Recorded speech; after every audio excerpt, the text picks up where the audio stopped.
Chapter 13, Equal Fight. Golime point of view. I walked to a concealed seat that would not reveal my presence to Mr. Hudson and his wife. Just as I settled down, the announcer of the death fight raised his voice. Here before us is... The announcer dragged the word is for effect. Rainstorm, one of the top fighters in the House of Hudson. It has been a long time since we saw him fight, but tonight we hope he has a new trick up his sleeves. He paused again. And Killer Sage, the rising star who has never lost a fight. Let us hope the rising star does not fall in the presence of Rainstorm. The masters laughed loudly.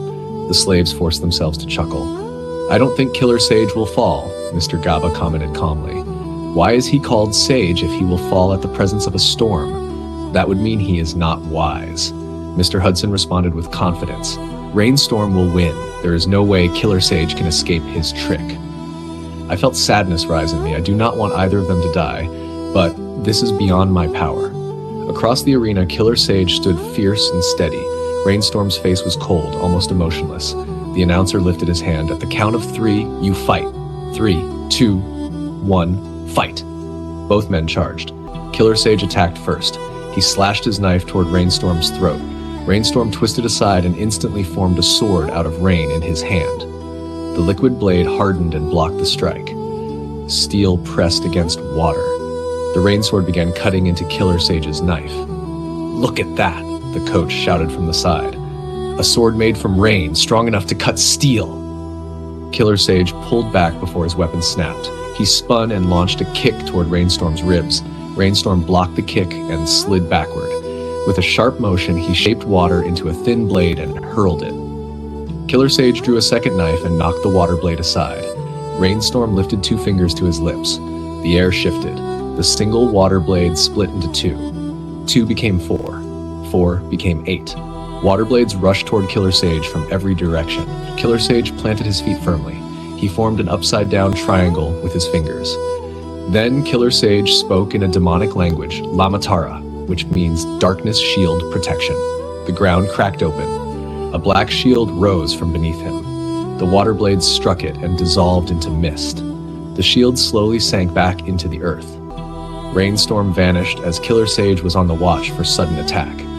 Suddenly, the ground beneath Killer Sage exploded. Rainstorm surged upward and punched him in the stomach, sending him into the air. Mid-air, Rainstorm dissolved into rain and reshaped himself into a spinning spear. The rain spear shot forward. Killer Sage crossed his knives to block. The impact forced him backward mid-air, and the spear pierced slightly into his side before he twisted away. Before he could land, Rainstorm returned to human form and delivered a powerful kick across Killer Sage's face. Killer Sage crashed into the ground, shattering the stone. It seems Rainstorm is gaining the upper hand, Mr. Hudson declared loudly. Mr. Gaba remained silent. Slowly, Killer Sage moved. He pushed himself up. Despite the wound in his side, he stood upright. Is that all you can do, Rainstorm? Killer Sage asked calmly. This is getting interesting, Mr. Gaba muttered. Killer Sage stretched out his hand. Take this, Killer Sage announced. Then Killer Sage spoke again in a demonic language, Marataka, which means darkness flames venom. A massive dark flame burst from Killer Sage's palm and rushed toward Rainstorm at great speed. Rainstorm tried to escape. He failed. The flames caught him and blasted him into the air. Pain showed on his face. Killer Sage dashed forward, leapt high, and punched Rainstorm mid-air, his fist wrapped in dark fire. Rainstorm slammed into the arena floor, cracking it further. Killer Sage stepped closer. Any last words? Killer Sage asked coldly. Then he added, because you are about to die.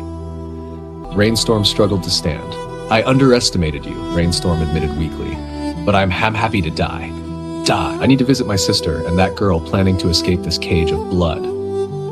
He paused, breathing heavily. I am with you, Rainstorm continued. Get stronger, so strong that no one can stop you. When I say no one, I mean no one, including the Master. Rainstorm looked directly at Mr. Hudson. Mr. Hudson laughed.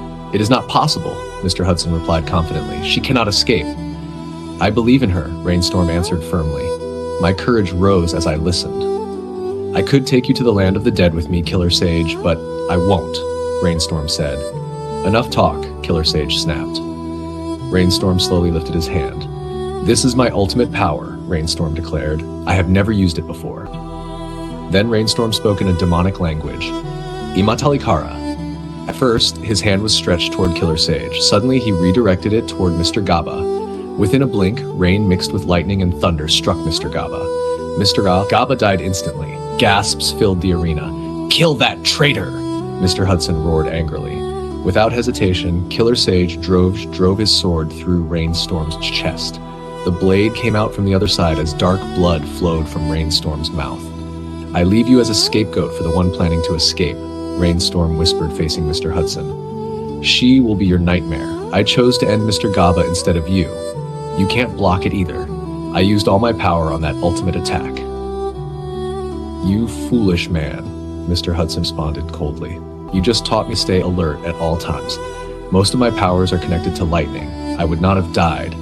At worst, I would have suffered pain for months, and I have the best physician." "I would still be happy if I saw you in pain for even a single day," Rainstorm replied faintly. "Tell your little sister in the land of death that I enjoyed watching her die, like Mr. Disfrench Hudson stated with an evil smile. "Damn you," Rainstorm growled. His body dissolved into thin air. Mr. Hudson turned toward the slaves. "You dirty and wicked slaves," Mr. Hudson addressed us harshly. "Do you see what your colleague has done? Bearing the news of Mr. Gaba's death will bring criticism upon me." He scanned the arena. "Whoever finds the female slave Rainstorm mentioned will automatically become one of my closest officials. I give you my word." Mr. Hudson walked out. Shortly after, everyone was dismissed. "If anyone discovers my identity now, I may be doomed. My plan will fail. The only person who knows about my escape plan is the physician, and maybe Zoe. I am certain he will not betray me and also her. I must remain careful until I grow stronger." I sat alone on a bench, deep in thought. "Hey, are you thinking about me?" the physician asked playfully as he sat beside me. "Who told you I was thinking about you?" I replied. The physician laughed softly. "Relax, I won't tell anyone." "What will you not tell anyone?" another voice asked from behind us. I froze. "Protected under the Copyright Act 2025. Reproduction or adaptation without permission is prohibited. Kindly make sure to like, comment, and subscribe. Stay tuned for the next chapter.